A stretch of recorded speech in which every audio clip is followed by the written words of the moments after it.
Johnny Mac with your daily comedy news. Stephen Colbert watched the State of the Union address and said, keep in mind a week ago, this was going to be a totally different speech, but when Ukraine was invaded, the world changed because right now there's a dictator who thinks he can violently conquer a sovereign democracy, but Joe Biden beat him in the last election. Fallon, that's right. Biden was at the podium with Kamala Harris and Nancy Pelosi right behind him. Fox News was like, throw in Hillary and you've got all four horsemen.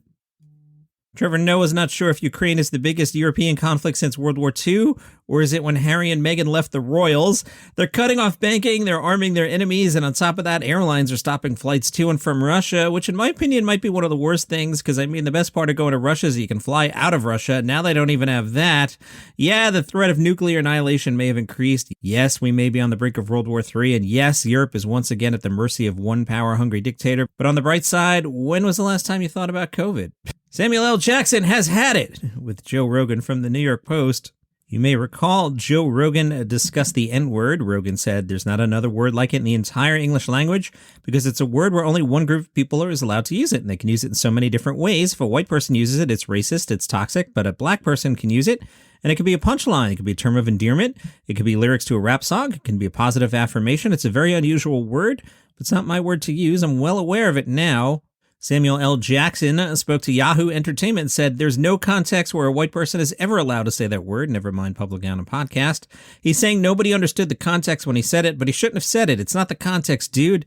It's that he was comfortable doing it. Say that you're sorry because you want to keep your money, but you were having fun and you say you did it because it was entertaining. Joe Rogan's also being mocked online. He posted a spoof CNN report that claimed Steven Seagal was assisting the Russians in their ongoing invasion of Ukraine. The post showed Steven Seagal, 69 years old, toting a machine gun while rocking sunglasses and combat fatigues. The description read, intelligence agencies around the world have spotted American actor Steven Seagal among Russian special forces positioned around the outskirts of Gostomel airfield near Kyiv. Rogan captioned the report, if I had to guess the plot of this effed up movie we're living through, I would say we're all about 14 hours from the arrival of the aliens. Some social media commenters were like, hey, Joe, that's from the 2016 movie Sniper. One critic wrote, for anyone who thinks this is real, it's quite cold, about -2 degrees Celsius in most of Ukraine. This photo was clearly shot on a warm day. Another, I'm so ashamed of you, Joe Rogan. Another user joked, he's on deadly ground. Love it. Many angry Instagrammers deemed it poor form by Joe Rogan to share silly memes amid an international crisis. One fan said, I'm so ashamed of you, Joe Rogan. You go on and post about alien invasions, living in movies, but when actual tragedy starts with real people dying, you are silent. When a real monster needs to be stopped, you do nothing. Is because you are not so objective and curious, but you are definitely brainwashed for good. Speak up! Condemn atrocities. You have a huge platform. Act like a leader and stop posting irrelevant stuff, making it all look like a joke. It's not. Is that where we are now? Now we're killing Joe Rogan for not condemning Putin. I haven't heard Joe's show in about 2 weeks. Don't know if he has. Don't know if he hasn't. Wasn't really worried about it. From Vulture, Adam McKay reiterated that he effed up by not telling Will Ferrell that he had cast John C. Reilly as Jerry Buss in Winning Time. That's the new HBO show about the Lakers. I've seen a lot of articles about this, and I'm going to say a feud with Will Ferrell is a good way to promote your series about the Lakers. A lot of easy press there, including on this podcast. Yesterday, I told you all the comedians going to South by Southwest. That kind of overshadowed Moontower's announcement. They announced some additional comedians coming to Austin. Just for Laughs, Moontower is April 13th. They just added Jimmy O. Yang, he's great, Alison, Leiby, Pete Lee, Yedoye Travis, and Joel Kim Booster. They also added a bunch of podcasts, not including this one. From NBC Chicago, Versa is a music and comedy festival. They announced their inaugural event in Chicago to be in June. It features only women. That's right. 25 artists, 15 comedians, 50 speakers, 10 chefs, and more. Did you just catch me doing the lift from Conan O'Brien when I did that? That's right. That is a move that I have subconsciously stolen from Conan O'Brien. He does that sometimes when he needs to change gears, and I just stole it. Comedians scheduled to appear include Chelsea Handler, Ilana Glazer, Fortune Feimster, Patti Harrison, Aida Rodriguez, Dulcé, Sloan, and Sydnee, Washington. That's pretty good. Chicago improv group The Second City also scheduled to appear. Good news, everyone. Bendergate is over. John DiMaggio has officially signed on to the revival of Futurama. He will voice Bender. He tweeted, I'm back, baby. So damn grateful for the love and support of fans and colleagues alike during this whole time, especially my wife, Kate. And I cannot wait to get back to work with my Futurama family. Bendergate is officially open, so put it on the back shelf behind Xmas decorations, or maybe in that kitchen drawer with all that other crap you put in there, like old unusable crazy glue, guilty, or maybe even put it in a drawer you save farts in, not guilty. Whatever floats your boat, I don't care. You get the picture. I'm back, baby. Bite my shiny metal ass. I'm curious what happened at the table reads last week. I want to know who did Bender, or did they just have like a guy like me just be like, it'll work out with DiMaggio. Just read the lines for now. Probably that. Executive producer David X. Cohen continued the love fest, saying, John DiMaggio may be a great robot, but he's also a great human being. Not many people or machines can say that. For the fourth time, it's a once-in-a-lifetime thrill to be back with our entire original cast and the phenomenal animators of Rough Draft Studios.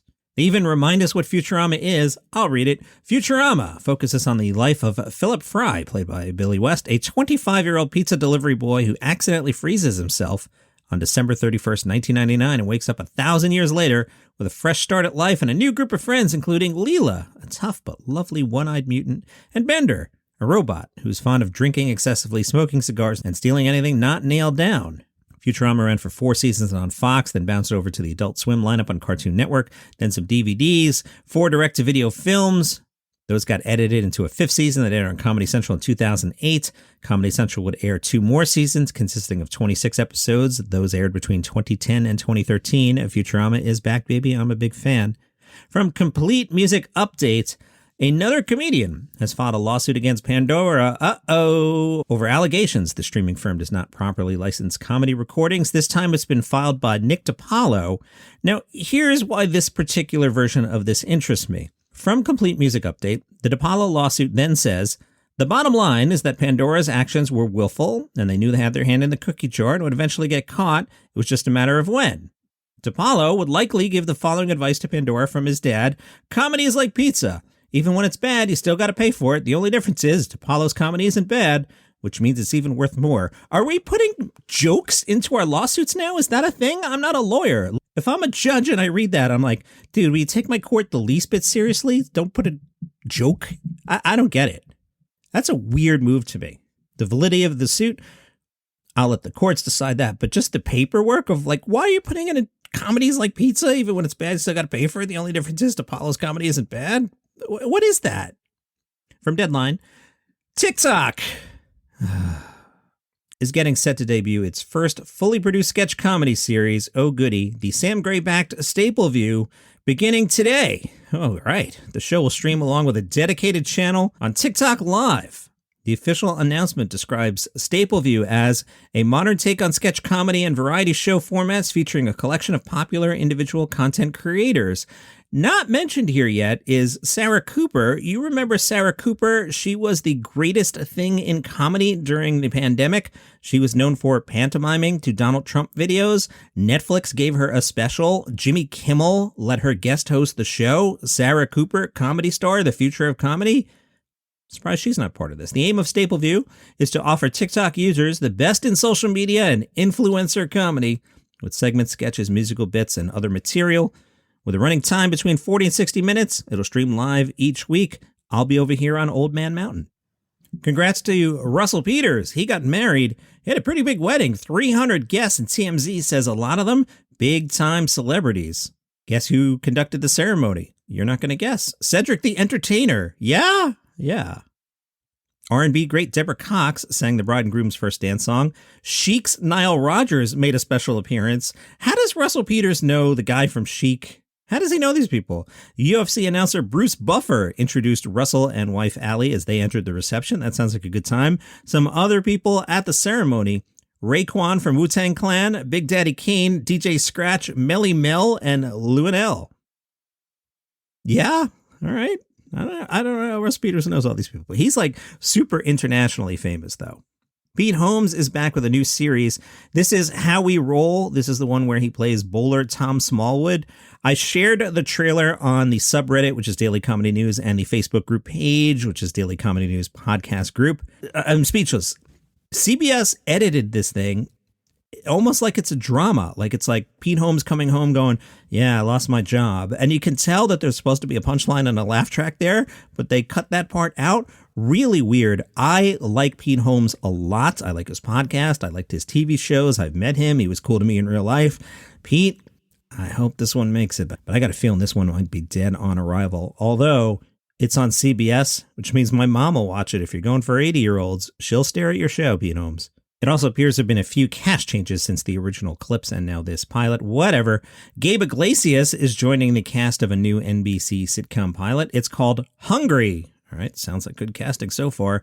Hungry follows a group of friends who belong to a food issues group, helping one another as they look for love, success, and the perfect thing in the fridge that's going to make it all better. That to me sounds like Community minus school plus food. Here's the cast. Gabe Iglesias, Valerie Bertinelli, all right, Alex Brightman, Ashley D. Kelly.